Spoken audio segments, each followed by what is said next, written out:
I would like to speak to the bill. The gentleman is recognized for 5 minutes to speak on the amendment in the nature of a substitute. Mr. Chairman, I appreciate it, and I just want to clear up a couple things. I didn't hear anybody on the section that is included in the AINS that is HR 278. I didn't hear any objection on the fee part, and that has to be justified, of course, by the incumbent poll holder or company.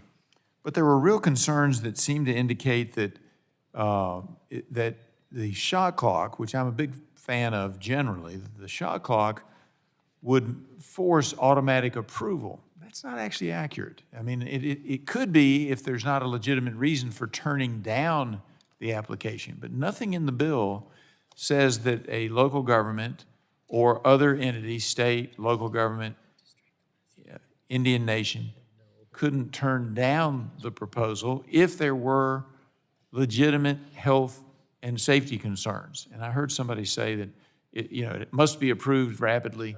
No, if there's a legitimate concern, the only thing this bill changes is when you turn the person or the entity down to do broadband, you have to explain that in writing. So legitimate concerns, Mr. Chairman, can be addressed because you turn them down, and then the company has the ability to go back and work on solving those health concerns, solving those issues that the local government thought was sufficient to turn them down on, and resolve those and then reapply.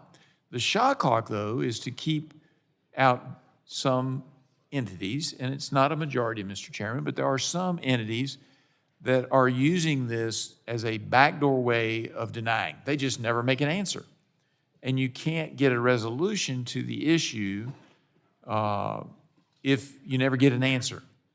You keep it out there, you keep spending the money on it, you keep hoping that something will work out. You don't have the ability to go, if there's not a reasonable concern, you don't have the ability to go and get an arbitrator, i.e. the court systems, to rule on whether or not it's a reasonable concern or a reasonable objection.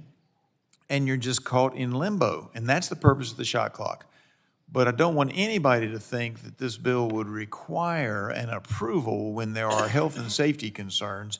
And that's why I felt compelled to speak up, Mr. Chairman. And there may very well be some legitimate issues. I don't deny that. But there's a mechanism to make that work. And this bill does not change that. It just means you've got to work on it in a different and faster process. I yield back. Thank the gentleman. Is there any further discussion?